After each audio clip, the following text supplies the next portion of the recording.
എന്ത് തീരുമാനിച്ചു? അവളെ കെട്ടാൻ തീരുമാനിച്ചു. ഏതായാലും നനഞ്ഞു, ഇനി കുളിച്ചു കയറുക തന്നെ. എന്നെ കുളിപ്പിച്ച് കിടത്തിയിട്ട് വേണോ നിനക്ക് കുളിച്ച് കയറാൻ? പിന്നെ അല്ലാതെ ഇവിടം വിട്ട് ഓടാമെന്ന് വിചാരിച്ച ഈ കാഞ്ചീപുരം ബോർഡർ കടക്കാൻ നിങ്ങളുടെ നാട്ടാമയും നാട്ടുകാരും സമ്മതിക്കൂ? അപ്പൊ പോകാനൊരു വഴി ഉണ്ടാക്കി തന്നാ നീ പോവൂ? എപ്പ പോയി എന്ന് ചോദിച്ചാ മതി. പക്ഷെ അവിടെ ഉണ്ടൊരു പ്രശ്നം. ഒരു പെണ്ണിന്റെ മാനം കെടുത്തി എന്നുള്ള ചീത്തപ്പേര് മാറ്റാതെ ഞാൻ ഇവിടുന്ന് ഒളിച്ചോടി പോയാ നജീബിനോട് ഞാൻ എന്ത് സമാധാനം പറഞ്ഞു നിൽക്കും? സ്വന്തം അളിയനോട് പറയേണ്ട സമാധാനത്തെ കുറിച്ചാണ് നീ ആലോചിക്കുന്നത്. സ്വന്തം അച്ഛനായിട്ട് എനിക്കിട്ട് വെച്ച പാര കാരണം നഷ്ടപ്പെട്ടതെല്ലാം തിരിച്ചു പിടിക്കാൻ വേണ്ടി വഴിപാടും കഴിച്ചു കിടക്കുന്ന എന്നോട് നീ ഒരു സമാധാനം പറ. എല്ലാം നേരെയാകുമെന്ന് വിചാരിച്ചിരുന്നപ്പോഴാ സ്വന്തം അനന്തരവളുടെ വക വേറൊരു പാര. അതിൽ നിന്ന് നിരപരാധിത്വം തെളിയിച്ച് നീയും രക്ഷപ്പെട്ട് എന്നെയും രക്ഷപ്പെടുത്തും സമാധാനിച്ചിരിക്കുകയായിരുന്നു. ഇനി നീയും കൂടി പാര വെച്ചാ ഞാനും എന്റെ 2 കുടുംബങ്ങളും പട്ടുസാരി കെട്ടി തൂങ്ങിച്ചാകേണ്ടി വരും. എന്നെ രക്ഷിക്കണം, ഞാൻ കാല് പിടിക്കാം. നിങ്ങൾ എന്തായി കാണിക്കുന്നത്? വേറെ ഒരു വഴിയില്ല, എന്ത് വേണേലും ഞാൻ തരാം. എനിക്ക് നിങ്ങളുടെ ഒന്നും വേണ്ട, ഞാൻ പൊയ്ക്കോളാം. എന്റെ വാശി കാരണം ആർക്കും ഒന്നും നഷ്ടപ്പെടുന്നത് എനിക്ക് ഇഷ്ടമല്ല. നിനക്ക് 100 പുണ്യം കിട്ടും. പക്ഷെ നിങ്ങളുടെ നാട്ടാമയെങ്ങാനും തടയാമെന്നാ? ആരും തടയില്ല. ഇന്ന് പൈങ്കുനി ഉത്തര മഹോത്സവത്തിന്റെ 7ാം നാളാ. തിരുമൂർത്തി മലക്കോവിലിൽ കാവടി ഉത്സവം. സന്ധ്യയ്ക്ക് നാട്ടാമയും നാട്ടുകാരും എഴുന്നള്ളിപ്പിന്റെ കൂടെ അങ്ങോട്ട് പോകും. രാത്രി ഈച്ചപൂച്ച അറിയാതെ നിനക്ക് ഇവിടുന്ന് രക്ഷപ്പെടാനുള്ള വഴി ഞാൻ ഉണ്ടാക്കി തരാം. ശരി, അപ്പൊ രാത്രി കാണാം.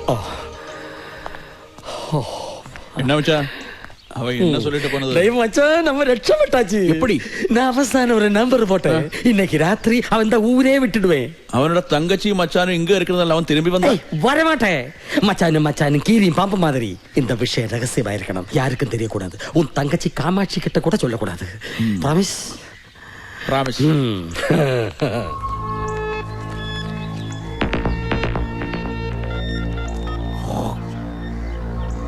முத்துப்பாண்டி, அந்த அச்சுதன்குட்டி இன்னைக்கு ராத்திரி ஊரை விட்டு போக போறான். போனா எந்த காரணத்திலும் அவன் திரும்பி வரக்கூடாது. திரும்பி வர அவ இருக்கக்கூடாது.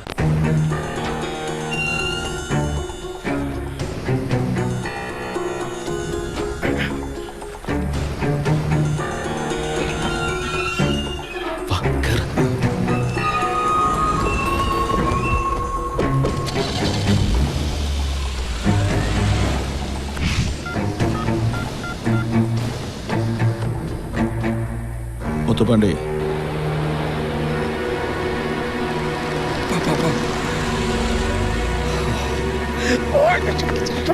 கடவுளை பக்கத்துலதான்.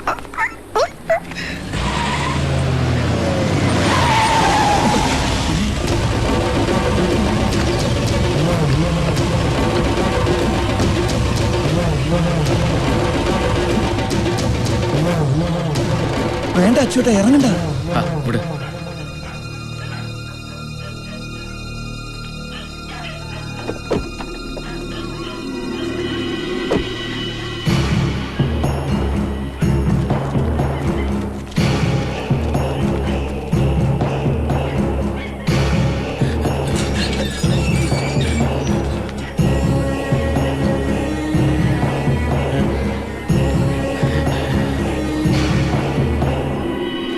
யாருக்கும் தெரியாம நடு ராத்திரியில தப்பிச்சோட பாக்குறியா? உசிரோட விட மாட்டேன், தெரியுமா?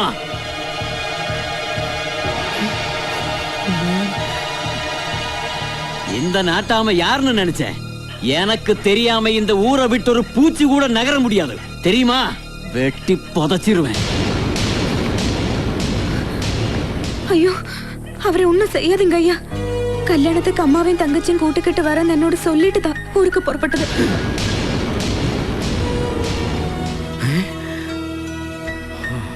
நீ சொல்றது உண்மையா? ஆமாங்க ஐயா, தயவு செஞ்சு அவரை போக அனுமதி கொடுங்க. அப்படின்னா போயிட்டு வாங்க மாப்பிள. ഏയ്, അത് ശരിയാവാത്. കല്യാണം അടുത്തിരിക്കുന്ന നേരത്ത് കല്യാണ മാപ്പിള ഇത്ര ദൂരം യാത്ര പോകാൻ കൂടാതെ അല്ലേ? അത് നീയാണോ തീരുമാനിക്കുന്നത്? സ്വന്തം മച്ചാനല്ലാതെ പിന്നെ ആരാ തീരുമാനിക്കുന്നത്? ஐயா, கல்யாணம் பிக்ஸ் பண்ணதுக்கு பிறகு மாப்பிள ஒரு தேசம் தாண்டி இனி ஒரு தேசம் போக கூடாதுன்னு நம்ம ஊர்ல சாஸ்திரம் இருக்கு ஐயா.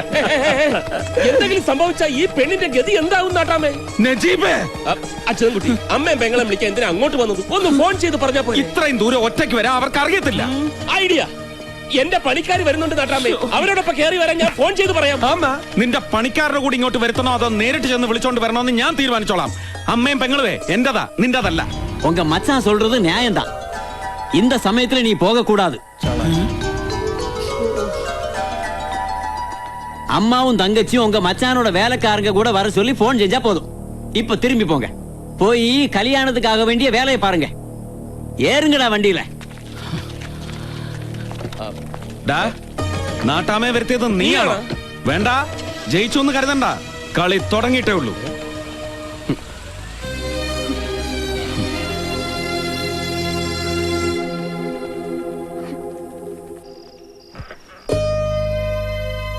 അച്ചുവേട്ടനോട് ആ പെണ്ണിനുള്ളത് ആത്മാർത്ഥമായ സ്നേഹമാണെന്നുള്ളത് ഉറപ്പാ.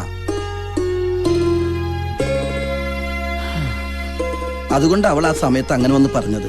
ഇല്ലെങ്കിൽ നാട്ടാമയുടെ ഗുണ്ടകൾ നമ്മളെ വെട്ടിക്കീറുമായിരുന്നില്ലേ? എന്താണ് ആലോചിക്കുന്നത്?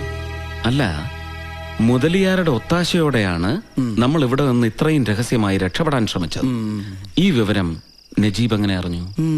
ഞാൻ പാപ്പാത്തിയോട് യാത്ര ചോദിച്ചിരുന്നു. ഒരു അലക്കാൻ വെച്ചുതരും.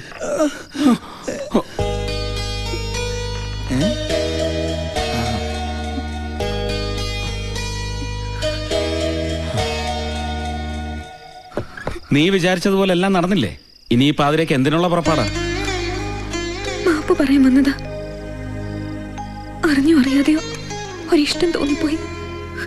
അതിനു വേണ്ടിട്ട് എന്തൊക്കെ വെട്ടിത്തരങ്ങൾ കുറെ കാട്ടിക്കൂട്ടി. ഞാൻ പറഞ്ഞതൊക്കെ പച്ചക്കള്ളമായിരുന്നു എന്ന് നാട്ടാമ്മയോട് പറഞ്ഞോളാം. അതിനുള്ള എന്ത് ശിക്ഷയും ഏറ്റുവാങ്ങിച്ചോളാം. ഒരപേക്ഷയേ ഉള്ളൂ.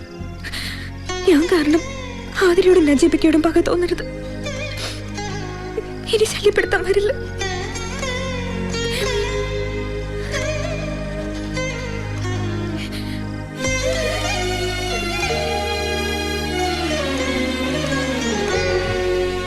രാത്രി മുഴുവൻ തൂക്കം കെട്ടതാ മിച്ചം. எல்லாமே தொலைச்சது அவனோட மச்சான் தான், அந்த நஜீப். அவனுக்கு ஒரு சூடு போடட்டுமா? போடணும்டா. மச்சானுக்கு மச்சான் எதிர்த்தான். அது நமக்கு நல்லதா போச்சு. ஒரே கல்லால ரெண்டு மாங்காவே அடிக்கலாம். അടിച്ചിടറേ.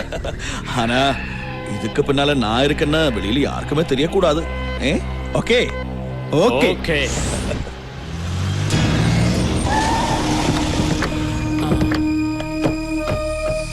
മീനാക്ഷി സിൽക്ക് ബംഗ്ലാവ്. ഇത് തന്നെ. എന്താ? മലയാളിയാണല്ലേ? മാതാവ് കാത്തു. ഞാൻ പൈലിപ്പിള്ള. ഇതെന്റെ പിള്ളേരാ. എന്താ വേണ്ടേ? ഇവിടെ കൊണ്ടുവന്ന പണിക്കാരെ കാണാൻ വന്നതാ. ഇവിടുത്തെ പണിക്കാർക്കൊക്കെ മീനാക്ഷിയുടെ കല്യാണം പ്രമാണിച്ച് ലീവ് കൊടുത്തിരിക്കുക. ഞാൻ ചോദിച്ചത് ഇവിടെ കൊണ്ടുവന്ന നജീബിന്റെ അച്യുതൻകുട്ടിയുടെയും കാര്യം. അവരെയാണോ? നജീബ് ഇവിടുത്തെ പുറയിലെ ഔട്ട് ഹൗസിലാ. അച്യുതൻകുട്ടിയോ? പുള്ളിക്കാരന്റെ അപ്പുറത്തെ മുതലിയാർ ബംഗ്ലാവിലാ. ഞങ്ങൾക്ക് ആദ്യം കാണേണ്ടതാ നജീബിനെയാ. ആളിവിടെ ഇല്ലെന്നാ തോന്നണത്. പറഞ്ഞ അവധി കഴിഞ്ഞ കടം വാങ്ങി 10 ലക്ഷം പലിശ നജീബ് തന്നില്ലെങ്കിൽ അച്യുതൻകുട്ടി തരാന്നല്ലേ പറഞ്ഞത്? അവധി കഴിഞ്ഞല്ലോ. ഇനി എന്തിനാ നജീബിനെ കാണുന്നത്? അച്യുതൻകുട്ടിയെ കണ്ടാ പോലെ. അതങ്ങനല്ലടാ. അവധി കഴിയും മുമ്പ് നജീബ് ഇങ്ങ് വിട്ടു പോന്നില്ലേ? അതുകൊണ്ട് അവധി കഴിഞ്ഞു അവനെ കണ്ടു പറഞ്ഞിട്ട് 2-1 അറിഞ്ഞിട്ട് അച്യുതൻകുട്ടിയെ കാണുന്നതല്ലേ മര്യാദ.